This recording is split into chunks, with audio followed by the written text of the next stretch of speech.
राधे राधे जी। आज हम चर्चा करेंगे भय एवं आत्मविश्वास। तो भय अगर हमारे जीवन में रहता है तो हमारा शरीर बीमारी का घर बन जाता है, क्योंकि हम बीमारियों के लिए भयभीत रहते हैं और जैसा हम सोचते हैं हमारे शरीर के अंदर वैसी क्रिया होने लगती है।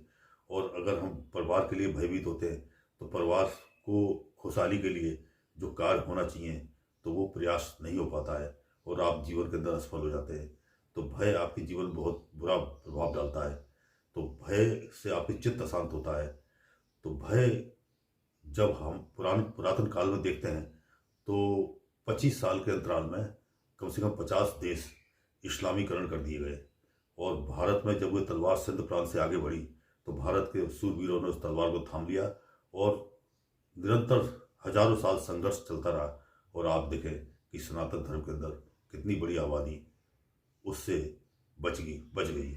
तो ये क्योंकि भय नहीं होने से उन योद्धाओं ने बहुत ही विराट तरीके से उसका प्रतिरोध किया। तो भय अगर हमारे जीवन में होता है तो हम जीवन में असफल होते हैं और भयभीत व्यक्ति का साथ भी इस समाज के अंदर कोई नहीं देता है। तो आपको भय अपने जीवन से निकालना है। अभय आपके जीवन में आना चाहिए। अभय अगर है तो जहाँ पे अभय है वहीं अहिंसा है और जहाँ पे भय है वहाँ अहिंसा नहीं है, वहाँ कायरता है। इसलिए भय आपके जीवन में कभी नहीं आना चाहिए। हर प्रकार से आप किसी प्रकार से भयभीत नहीं हो। लोग क्या कहेंगे, ऐसा कहेंगे, वैसा कहेंगे। अरे आप अगर सत्य मार्ग पर चल रहे हैं, आपके कर्म सत्य मार्ग के हैं, तो आपको समाज के अंदर कभी भी किसी प्रकार से भयभीत होने की आवश्यकता नहीं है। दूसरा, आत्मविश्वास। आत्मविश्वास अगर आपके जीवन में नहीं है तो आप कोई भी कार्य करते हैं तो आप पहले से ही असफल मान लेते हैं, अपने आप को सफल नहीं मानते। दुनिया के बड़े बड़े उद्योगपति, बड़े बड़े बिजनेसमैन, बड़े बड़े राजनीतिक, बड़े बड़े महान योद्धा सिर्फ आत्मविश्वास के बल से ही उन्होंने सफलताएं हासिल की हैं।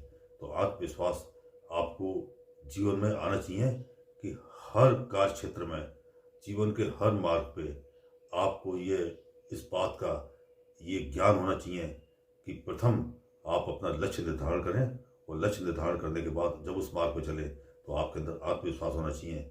आत्मविश्वास आपको उस मार्ग पे निरंतर चलने की प्रेरणा देगा और आत्मविश्वास ही आपको विजय दिलाएगा। और आप हमेशा इस तरह का विचार रखिए कि मैं इसमें सफल होऊंगा, मैं ऐसा कर सकता हूँ। तो सत्य मार्ग अपनाएं और अपने लक्ष्य को हासिल करें और आत्मविश्वास से अपने जीवन को बिल्कुल सही करें। तो ये अभय और आत्मविश्वास ये आपके जीवन में रहना चाहिए। भय दूर होना चाहिए और आत्मविश्वास ना होने की भावना भी आपके शरीर में नहीं होना चाहिए। तो इस तरह से आप अपने जीवन को भयहीन कीजिए और अभय रहिए और आत्मविश्वास बना के रखिए, जिससे आपका जीवन निश्चित तौर पर सुखी, समृद्ध और स्वस्थ जीवन रहेगा। धन्यवाद।